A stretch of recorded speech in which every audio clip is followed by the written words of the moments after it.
tous. Donc, je suis Virginie Valentin, je suis directrice générale adjointe des Hospices civils de Lyon. On est venu avec Jean-Louis Monnet, qui est directeur adjoint aux Hospices, très honoré, très fier et très flatté d'être honoré et primé pour la deuxième fois pour un sujet effectivement différent de l'innovation par l'entrepreneuriat qui avait fait l'objet d'un prix l'année dernière. Et en fait, en écoutant les interventions, on a possiblement une idée pour l'année prochaine. On prend déjà date. Donc on a souhaité mettre en avant et tenter notre chance avec un éclairage peut-être un peu particulier à l'hôpital, qui est celui de la transition écologique, et comment en fait on réfléchit la nécessité de penser des transformations majeures en regardant ce qui se passe autour de nous et pas seulement ce qui se passe chez nous. Alors les Hospices civils de Lyon, juste pour vous donner quelques éclairages, donc nous sommes un hôpital public, universitaire, le deuxième de France avec 24 000 collaborateurs. On a des sites très nombreux sur toute la métropole de Lyon. On en a même un sur les bords de la Méditerranée, sur le département du Var, sur la presqu'île de Gien. Et c'est un hôpital qui, évidemment, a l'habitude de s'engager sur ses missions, le soin, ça c'est évident, mais aussi l'enseignement, la formation, la recherche, l'innovation en santé. On a été très percuté par la crise Covid, évidemment, vous vous doutez, ça nous a beaucoup interrogés, ça nous a mis en crise. Ça a été, et c'est encore souvent mis en avant dans les informations sur le monde de la santé. En fait, à l'hôpital, tous les jours, on fait des choses extraordinaires. Tous les jours, on accueille des personnes fragiles, puis tous les jours, on accompagne, on prend en charge, on prend soin, on réconforte, parfois on accompagne et c'est difficile. En fait, on a naturellement beaucoup de sens. On a une raison d'être qui est très facile à poser. Et néanmoins, on s'interroge souvent sur en fait, la trajectoire que l'on prend. Et donc la transition écologique, c'est une excellente manière de réfléchir à la fois tout ce qu'il faut continuer d'avoir en termes de transformation, d'agilité, d'adaptation au monde qui est le nôtre et celui dans lequel nous vivons, et de réfléchir à la façon dont en fait, on continue de garder le sens, l'envie et la motivation de nos collaborateurs. Donc sur la transition écologique, Jean-Louis complétera mon propos, on a commencé comme beaucoup d'entreprises à travailler sur les grands sujets, la mobilité, la gestion des déchets, les achats. Donc on a eu un engagement assez important depuis une dizaine d'années. Et en fait, depuis 3 ans, on a essayé de réfléchir les choses autrement, en se demandant en fait, et c'est un peu la question fondamentale, qu'est-ce que la transition écologique à l'hôpital? Qu'est-ce que ça veut dire? Et en fait, on peut y répondre de 2 manières. Ça veut dire en fait qu'il faut qu'on se prépare demain, mais en vrai demain est déjà aujourd'hui, à prendre en charge des nouvelles pathologies, les nouveaux risques sanitaires. Il faut qu'on prépare aussi le fait que notre environnement étant différent. On est à Lyon, c'est qu'il va faire de plus en plus chaud, peut-être qu'on aura un peu moins d'eau et de moins en moins d'eau d'ici quelques décennies. Donc comment aussi on réfléchit le fait qu'on soit toujours capable de faire nos soins. Et puis en fait, quand on se regarde, et certains rapports nationaux le montrent, on s'est rendu compte aussi qu'en fait, il ne faut pas non seulement, et pas seulement qu'on se prépare à prendre en charge des nouveaux patients ou des nouveaux besoins pour des patients qui sont déjà là, il faut qu'on réfléchisse aussi à ce qu'on fait tous les jours, et en fait, on est très impactant sur l'environnement. Et donc, il faut qu'on articule le fait qu'on se prépare à demain, mais en fait, on essaye de faire que demain sera meilleur, peut-être un tout petit peu plus désirable que ça l'est aujourd'hui, en transformant nos organisations. Donc, on l'a fait institutionnellement, et puis en fait, en réfléchissant à la façon d'accélérer notre engagement, on s'est dit qu'on ne pouvait pas le faire seulement par l'engagement d'une institution, seulement par une politique très bien posée, par une direction générale qui assume complètement cet engagement très fort de l'établissement. On ne peut pas seulement le faire parce qu'on a de la résonance sur le territoire, on parle avec les collectivités locales, on parle avec les entreprises, on parle avec des associations, mais aussi parce qu'en fait, il faut que ça soit impactant pour chacun de nos professionnels.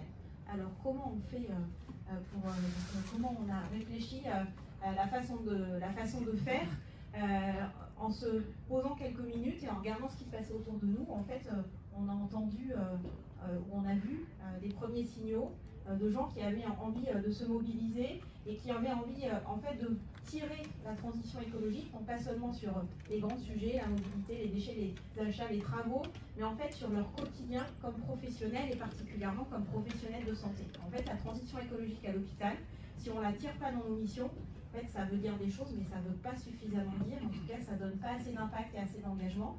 Et donc, on s'est tourné vers l'idée de travailler sur ce qu'on appelle dans notre jargon l'éco-conception des soins, c'est-à-dire en fait comment réfléchir toutes les pratiques en intégrant la dimension environnementale dans la façon de faire pour mieux soigner et juste répondre aux besoins des patients, ni plus ni moins, mais en le faisant très bien et en sécurité.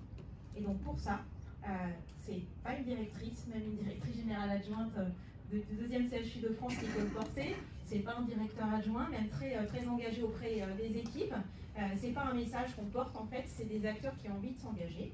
Et donc, on a eu la chance d'avoir une pépite, un chirurgien cardiaque qui a levé le doigt en disant « Moi, j'ai envie de faire des choses, en fait, j'ai déjà un raisonnement, j'ai des projets, j'ai peut-être pas encore les moyens de faire, mais si vous me donnez les clés, vous allez voir, ça va bouger. » Et donc, c'est l'histoire de Green Block, et donc la mobilisation de la transition écologique sur les blocs opératoires, les plateaux interventionnels des hospices civils de Lyon. Et donc, Jean-Louis va vous raconter en fait ce qui s'est passé.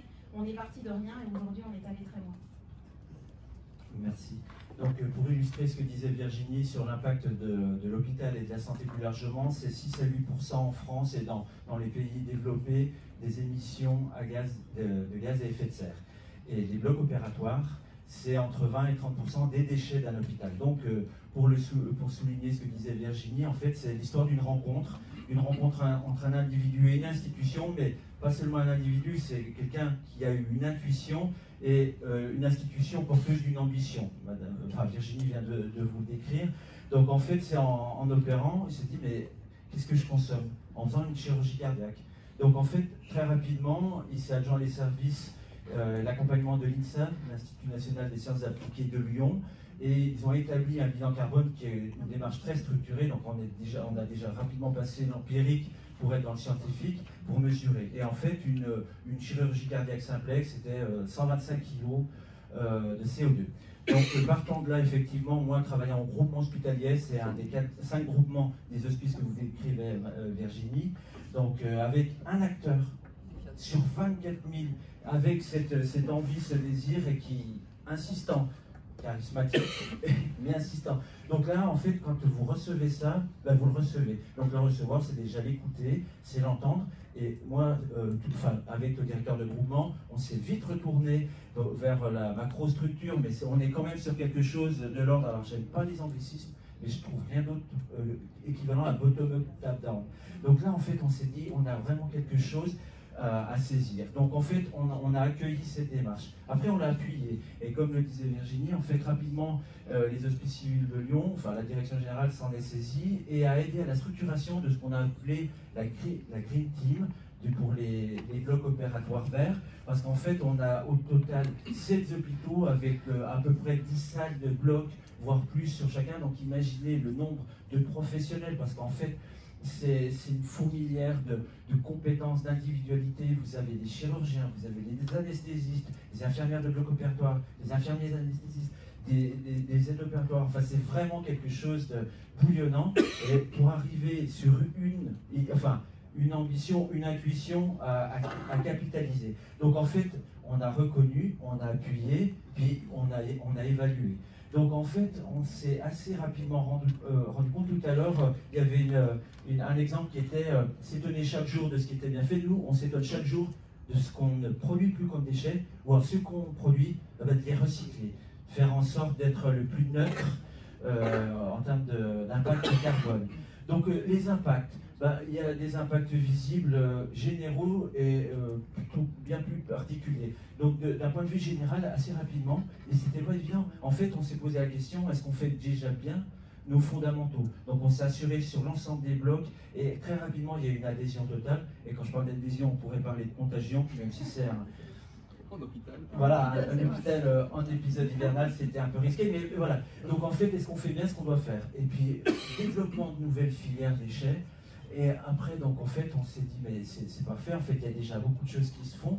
Tout ce travail et cette émulation saine a donné lieu à la rédaction d'un guide interne, à usage interne, de comment on est un bloc éco-responsable. et avec des, là j'étais sur le général, et avec des aspects pratiques. Alors, je ne vais pas vous enquiquiner, mais par exemple, les gaz anesthésiants, ce sont des gaz qui sont très fortement polluants. Donc on en a banni, par exemple, le protoxyde d'azote, le desfluorane. On a mieux utilisé des gaz qui étaient moins polluants. Donc ça, c'est un exemple. Revu des kits de circulation extracorporelle. En fait, quand on a une opération à cœur ouvert, on dévie le circuit du sang. Donc là, les kits que nous recevions des fournisseurs, voilà, c'était du plastique de partout, et puis des choses pas forcément utilisées. Ce qui fait qu'en fait, l'intérêt aussi, c'est qu'à chaque fois, et sur cette démarche participative, autoriser l'émergence d'idées, chacun, c'est autorisé sur la base de l'action d'une personne à se dire, mais qu'est-ce que je pourrais faire différemment? Et comme je vous le disais tout à l'heure, il y a plein d'acteurs, plein de métiers, mais tout le monde, même l'agent des services hospitaliers, se disait, qu'est-ce que je pourrais faire pour contribuer à mon tour? Donc vraiment une dynamique, une émulation parfaite, et ça va jusque dans la vie toute simple du service, et on a pu s'aliéner à un moment donné. Donc, on a dans les hôpitaux ce qu'on appelle des services d'hygiène, avec un médecin, un cadre, des infirmiers hygiénistes, parce que bon, le risque infectieux fait qu'en fait on est hyper surveillé. Donc à chaque fois on validait par étapes, et on a eu l'idée, enfin le docteur Daniel Kinberg, rendons-lui cet hommage, dire mais pourquoi on n'utilise pas nos calots, des calots, vous savez, parce qu'en fait, donc on a dit oui, puis après on s'est pris une bonne baffe par par les hygiénistes, mais après on a pu dealer, bon, si le professionnel va au bloc, oh non, c'est un calot à usage unique. Mais en revanche, quand il circule dans l'enceinte du bloc, et voilà, et puis du coup vous avez des calots de couleur, des choses très jolies qui permettent de s'identifier. Et on a banni, enfin ce bloc, et puis maintenant avec une contagion sur tous les blocs des hospices, l'usage unique, par exemple, les professionnels ne boivent plus leur café. En fait, c'est énorme. On leur a fourni des tasses, des mugs, dans le cadre, mais Virginie Valentin vous en parlera d'un appel à projet qui nous permet d'agir. Donc des mugs estampillés Hospice Civil de Lyon et des mugs réutilisables, bien entendu. Donc voilà, je ne vais pas m'étendre, mais c'est l'objet de la reconnaissance dont va vous parler Madame Virginie Valentin. Et donc en fait on est parti avec un individu, il a réussi à mobiliser 150 personnes et en fait on s'est dit il se passe quelque chose sur le collectif. En fait quand on parle, quand on prend le risque de laisser des acteurs porter des idées, nous secouer un petit peu, venir un peu nous percuter pour dire mais là il faut vraiment faire quelque chose, en fait il y a une capacité à une très forte mobilisation. Et donc, ce qu'on en a retiré très vite, c'est se dire, en fait, en faisant confiance aux acteurs, en faisant confiance au collectif, en acceptant de regarder autrement et en laissant faire les équipes pour réfléchir à ce qui serait mieux en termes d'organisation, finalement, en fait, on a une amélioration à tous les niveaux. D'abord, on renforce les collectifs. On crée des conditions pour que des métiers différents se parlent entre eux, parce qu'en fait, ils ne sont plus une accumulation de métiers qui accumulent des tâches pour prendre en charge un patient, mais en fait, ils sont une équipe qui concourt en fait à atteindre le même objectif, qui est celui d'avoir des pratiques beaucoup plus responsables et beaucoup plus adaptées. Et on permet même, finalement, de retrouver une envie, de retrouver une dynamique qui fait qu'on ne s'arrête plus seulement à regarder le nombre d'heures de travail qu'on a travaillé dans la journée, mais en fait on se mobilise au-delà parce qu'on est sur des projets qui font sens et qui font sens bien au-delà de sa propre pratique. Donc on a créé les conditions avec cette équipe. On s'est dit qu'en fait on avait trouvé une manière de faire qu'on a retranscrit dans l'idée qu'on aimerait avoir 24 000 collaborateurs qui deviennent 24 000 ambassadeurs de ces démarches autour de la transition écologique. Et donc en pensant cette nouvelle façon d'agir sur un secteur, aujourd'hui en faisant confiance au collectif, en montrant qu'on donnait les moyens et qu'on crée les conditions en fait, pour accompagner ces équipes, on a essaimé. Et donc l'exemple des blocs opératoires et des plateaux interventionnels, aujourd'hui on peut le démultiplier. On a des équipes en réanimation, en dialyse, dans les pharmacies, en stérilisation, en pathologie, qui se sont organisées de la même manière, donc on les accompagne. Puis on s'est dit en fait on peut monter encore d'un cran pour aller chercher plus loin les aider. Donc depuis 3 ans maintenant, on a un appel à projet interne, on a une enveloppe de 250 000 €, c'est à la fois beaucoup, pas beaucoup, et on laisse en fait les équipes nous dire ce qu'elles ont envie de faire en termes de projets, d'idées, avec la condition qu'on les sélectionne, parce qu'on a beaucoup de projets, mais que celles qu'on sélectionne, généralement il y en a entre 25 et 35, ça dépend des années, on les accompagne, on les aide, on leur donne les moyens parfois d'aller au-delà de ce qu'elles peuvent imaginer possible à l'hôpital. On leur demande juste deux contreparties. La première, ça n'est pas de réussir, mais c'est de partager leur expérience, qu'elle fonctionne ou qu'elle ne fonctionne pas, pour aider en fait d'autres équipes à avancer, finalement à donner envie à d'autres de faire en s'appuyant sur leur expérience. Et on leur demande en fait de faire savoir et de publier. On est un hôpital universitaire, donc certains font des publications dans des revues scientifiques, d'autres font des publications dans des revues professionnelles, dans nos propres documents de communication interne, en fait pour pouvoir à la fois valoriser et partager. En fait, on s'en est du coup servi comme un outil managérial et l'équipe Green Block, donc les 150 personnes, ont été accompagnées l'année dernière au titre de l'engagement collectif. On a des dispositifs avec une logique de prime sur des projets qui ont de la valeur institutionnelle, donc on a considéré en fait que ça en avait beaucoup. Et puis en fait aujourd'hui on est complètement dans cette logique de dire en fait il faut une impulsion institutionnelle, il faut un message institutionnel, il faut un rendu de compte institutionnel, mais il faut aussi soutenir la mobilisation des équipes. Mobiliser les équipes, ça ne suffit pas, donc aujourd'hui on embarque des patients dans les projets des équipes, parce que c'est ça aussi la logique collaborative, c'est travailler avec toutes nos parties prenantes. Jean-Louis le disait, on travaille aussi avec des étudiants qui viennent nous challenger, pas encore assez, donc on essaie d'en faire venir plus. Et puis en fait, ça nous a ouvert tellement les horizons qu'on s'est dit qu'au-delà de la transition écologique, on pouvait prendre peut-être le risque en fait de construire autrement la prise de décision et de la gouvernance à l'hôpital. Vous imaginez, dans une institution publique, c'est pas si évident en fait d'avoir ce lâcher prise. Et on vient d'ouvrir il y a quelques jours notre démarche de projet stratégique. Et là, on a franchi le pas, donc c'est peut-être pour ça qu'on viendra l'année prochaine. On a décidé de se mettre en mode convention, donc on travaille avec des professionnels qui n'ont pas l'habitude d'être dans les réflexions stratégiques, on les a tirés au sort. Donc on leur a dit, si vous veniez parler avec nous et réfléchir avec nous de l'hôpital dans 10 ans, qu'est-ce qu'il sera et qu'est-ce que vous avez envie de trouver?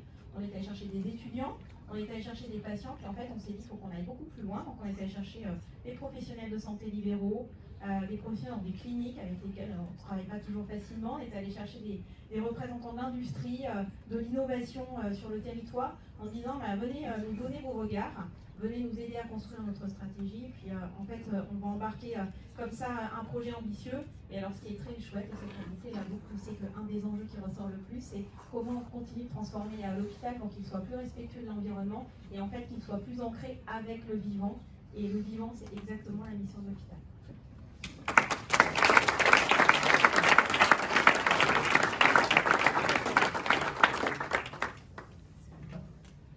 Pour toutes ces bonnes raisons. C'est pour vous, bravo. Merci beaucoup.